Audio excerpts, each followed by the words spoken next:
አሁን ላይ እጅግ የሚያስደንቅ የሚያስፈራ ነገር በየቤተ ክርስቲያኑ እያየን ያለ ነው።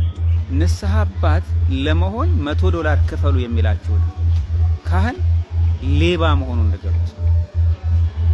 ቤተ ክርስቲያናችን ለንስሐ አባትነት ለብቻ ይሄን ያህል ክፈሉ የሚል አስተምሮ የላትም። ግን አንድ ሰው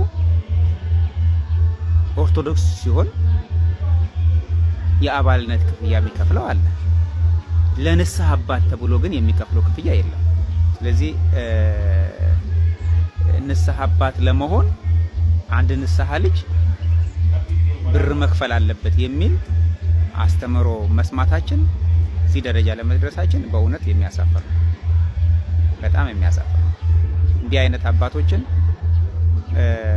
አሳፍሮ መመለስም ያስፈልጋል። እነኚህ ንስሐ አባቶች አይደሉም፣ ሌቦች ናቸው። ሌቦች።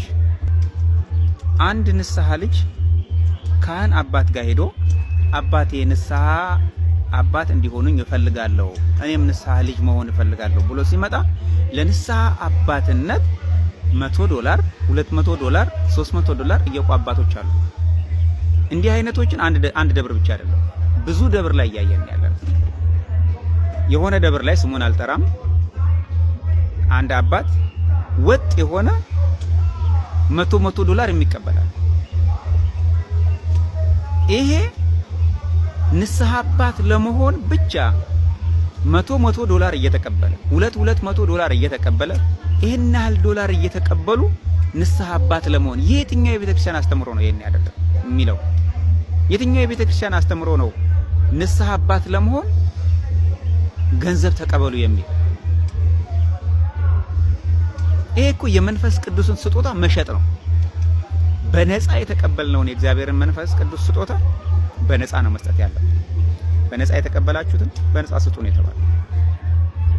ቤተክርስቲያን ደሞዝ እየከፈለቻቸው፣ አበል እየከፈለቻቸው፣ ለበዓል የሚሆን ቦነስ እየከፈለቻቸው እንደገና ከንስሐ ልጆች ደግሞ ብር እየተቀበሉ ንስሐ አባት ለመሆን ብር ያስፈልጋል ብለው የሚቀበሉትን መስማት በእውነት የሚያሳዝን ጊዜ ነው ያለው። ስለዚህ እንደዚህ አይነት አባቶችን ብር የሚጠይቋችሁን አባቶች ንስሐ አባት ለመሆን በሚል ብር የሚቀበሏችሁን አባቶች ሌቦች ናችሁ ባሏቸው።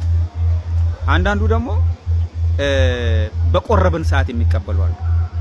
ልክ ስንቆርብ ለመቁረብ ይሄን ያህል $100 መምጣት አለብሽ፣ ማስገባት አለብሽ እያሉ ወስነው ይሄን ያህል ብር አምጣ የሚሉ።